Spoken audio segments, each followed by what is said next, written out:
And we mentioned to you that Christian Kofan is also with the team. He is the last person who joined the team late last night after their league game, which they won by 3-1. And steadily we can see the players who are getting into the pitch, and all of them, the reserve bench struggling to change one or two things, either putting on the boots and of course starting off with the training session here. And it is of course the first, and we can say one of those training sessions that we shall have David Pagou as the head of the national football team, which we are watching live on Equinox Television. Et là on voit les joueurs en train de se changer. Certains portent déjà leur godasses. La séance d'entraînement va démarrer dans pratiquement 3 minutes parce que elle est prévue démarrer exactement à 18h, et on va vous faire vivre cette séance d'entraînement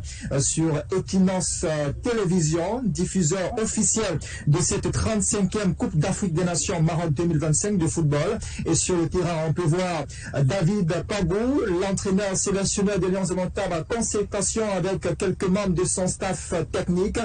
Lui qui a le regard sur la pelouse du stade Abdelaziz Rifki. Il prend certainement quelques repères pour justement la mise en place de cette séance d'entraînement qui va démarrer dans quelques instants. Les joueurs, eux, ils continuent à s'échanger, à porter justement leur maillot, leur godasse pour rejoindre l'heure d'entraînement où ils vont justement faire une séance peut-être de mise en place statique. On aura quelques informations tout à l'heure. Eh bien, il faut rappeler que les Lions de Montable ont rejoint Agadir, c'était hier matin, à 3h précisément.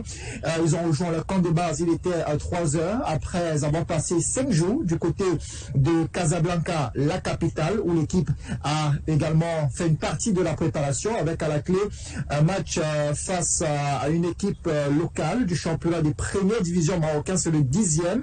Un match soldé sur un score nul, de 1 but partout, avec justement ce but marqué par Olivier Kemens, ce coup franc, le Cameroun qui a donc égalisé et qui correspond dans cette rencontre. Et le Cameroun qui a rejoint justement sa base à Tagazout, et là nous sommes à Anza, nous sommes justement, on l'a dit, à la lisière avec l'océan Atlantique, et donc les Lions se préparent pour fouler justement cette pelouse. On l'a dit, c'est une pelouse naturelle, on peut la voir, elle est très bête, elle est justement bien tombée.